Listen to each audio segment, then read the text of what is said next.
So I have my paper texture ready. The brush I'm using is Wet Frayed Bristles brush for this painting. So what you do for this blending technique is you lay down the pigmented color and then you lay down the rest of the color. And for the pigmented color, I was putting more pressure onto the screen.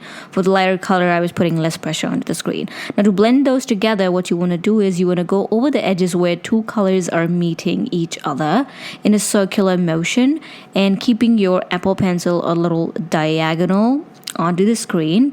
That's how you're gonna blend these two colors together without using any blending brush. Okay, then you pick up the lightest version of the whole thing and the light color from the whole thing, and then you just increase the size of the brush and just paint it all over the thing really lightly. This is just gonna bind all the colors together.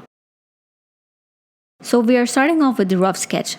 Guys, if you struggle with creating rough sketch, I recently uploaded a video on how to actually draw from reference, and that video is really helpful. Like, that is the only video you'd need when it comes to actually drawing from reference, because I've seen a lot of artists struggle with, drawing the rough sketch itself. So I'm just gonna skip this part because I have whole another tutorial for that as well. I'll be linking that down below. But yeah, just keep ready, get ready with your rough sketch.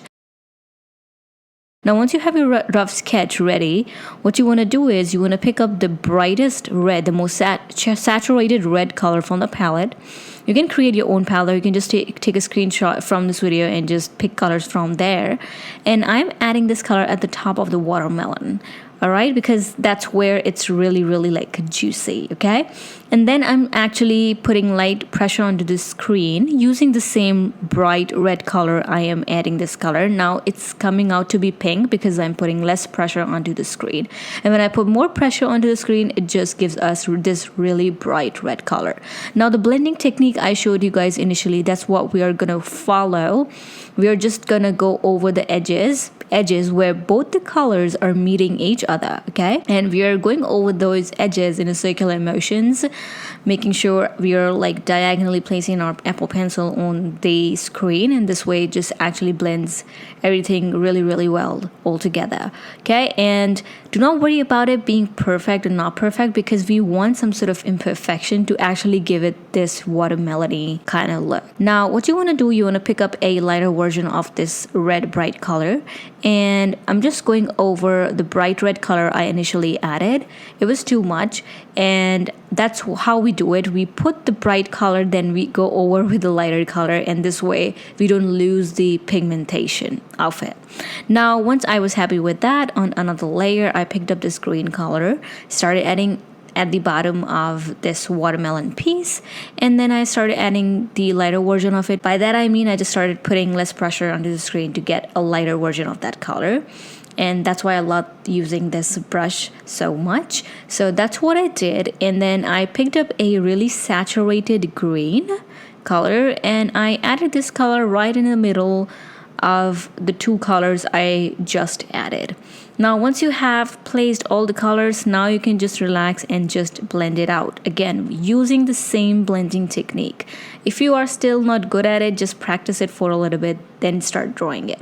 Now I am going to be following the same process on the other piece as well, putting a lot of pressure onto the screen to get the red pigmentation from this red color, and then light pressure to get the pink color, and then just blending both the colors together using the brush that I actually used to place the colors. We are not using any smudge brush here, okay? And I also added a little bit of red color on the first piece of watermelon as well, because I thought, okay, I lost some color there. And this can happen, but you can always just go back and retouch all the colors you've added. So that's the great part about digital art, okay? And yeah, I'm painting the same green part of the watermelon on the other piece as well. And again, using the same blending technique. If this blending technique isn't clear from this video because it was a little fast paced, I will link all the necessary tutorials down in the description box below for you guys. Now I picked up this pink color and I added it on the side of the second piece of watermelon because I wanted that part to be lighter so that I can actually shade it in a way where it is actually highlighting its perspective. if that makes any sense. And not just that, I also used that pink color to go over the green part of the watermelons, just to make sure that it looks as if you cannot really tell where the green color is starting from or where the red part of the watermelon is starting from. And that's how watermelons are usually, if that makes any sense. And now in a new layer, I picked up black color, and I, using the same brush, to decrease the size of the brush, I started painting the seeds of the watermelon. Nothing much to explain, just make sure you get the shape correct when you are drawing your rough sketch. This way, there's actually nothing much to do here. You just want to paint it with black color. If you don't want to paint it with black color, you can just use real dark, deep maroon color. That will also actually work really, really well. Now, once I was done with that, I picked up my eraser, and this is my favorite part because it's so satisfying. I started cleaning up all the mess. So that's why you don't need to worry about when you are painting that your colors are actually spilling out of the shape. Don't worry about it initially. We will be focusing on it later, as I am doing it right now. I'm just making sure I'm cleaning up all my mess. And it was so satisfying for some reason that I really, really liked doing that. So that's what I did right here. So here, what you want to do after cleaning up your mess is start outlining your watermelons. Not completely, just pick up the darkest green color from the bottom part of the watermelon and just darken it a little more for the outlines. And as you guys can see, I'm not outlining the whole watermelon with the green color. I started outlining the red part of the watermelon with a darker red color, right? But I have not completely outlined both the watermelons. That's not what we want to do, okay?